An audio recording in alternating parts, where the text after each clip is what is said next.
আজ অঙ্ক করব সরল সুদ কষা কোষে দেখি 2 ক্লাস 10-এর অঙ্ক।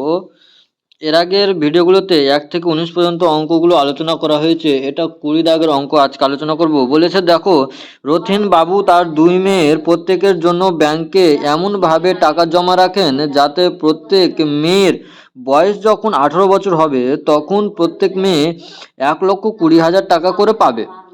যখন 18 বছর হবে তখন 1,20,000 টাকা করে পাবে। তাহলে ব্যাংকের বার্ষিক সরল সুদের হার 10% এবং মেয়েদের বর্তমান বয়স দেওয়া আছে 13 বছর ও 8 বছর। তিনি প্রত্যেক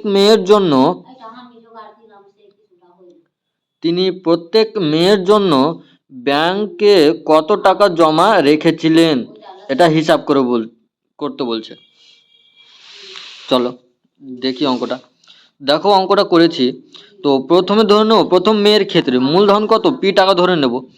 আর সময় কত, 18 বিয়োগ 13। যখন বলছে 18 বছর হবে তখন, তাহলে এখন বর্তমান বয়স 13 আছে, তাহলে বিয়োগ করলাম তো সময় কত, 5 বছর হয়ে গেল। তাহলে সুদের হার 10%। সুদ কত, সুদ হবে 1,20,000 বিয়োগ পি টাকা। তাহলে শর্তানুসারে পাবো এখানে আয় সমান জানি পিটিআর বাই 100। তাহলে আয়ের মান দেখো, এটা আয়ের মান 1,20,000 বিয়োগ পি সমান কত, সমান পি গুণিত 5টা পেলাম টি আর 8টা এর তো হার দেওয়া আছে বাই 100। কাটাকাটি করলে 2 হচ্ছে, এখানে 2 দিয়ে গুণ করলাম, তাহলে এখানে পেয়ে গেলাম কত, পি সমান করলাম 22 2,40,000 বিয়োগ 2p।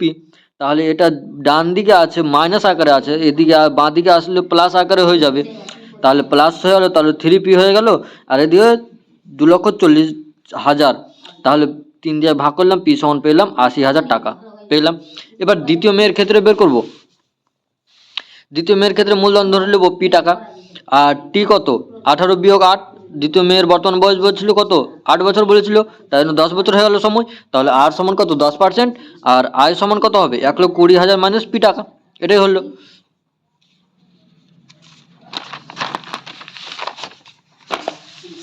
এবার শর্তে আয় সমান কি হবে, পিটিআর বাই 100। আয়ের মান জানি কত, 1,20,000 মাইনাস পি। তাহলে এখানে হচ্ছে পি গুণিত 10 বাই 100, 0 100 100 কেটে গেল। তাহলে কি হচ্ছে, পি সমান হচ্ছে 1,20,000 মাইনাস পি, আর এটা পি মাইনাস আকারে আছে, এদিকে আসলে কি হচ্ছে, প্লাস হয়ে যাবে। তাহলে 2p হয়ে গেল, 2p সমান হলো 1,20,000। তাহলে পি সমান কত হলো, 60,000 টাকা। তাহলে তিনি প্রথম মেয়ের জন্য কত, 80,000 টাকা, এবং দ্বিতীয় মেয়ের জন্য 60,000 টাকা জমা রেখেছিলেন। এটা হচ্ছে উত্তর। দেখো কত সহজে অঙ্কটা হয়ে গেল, একবার মিলিয়ে নাও।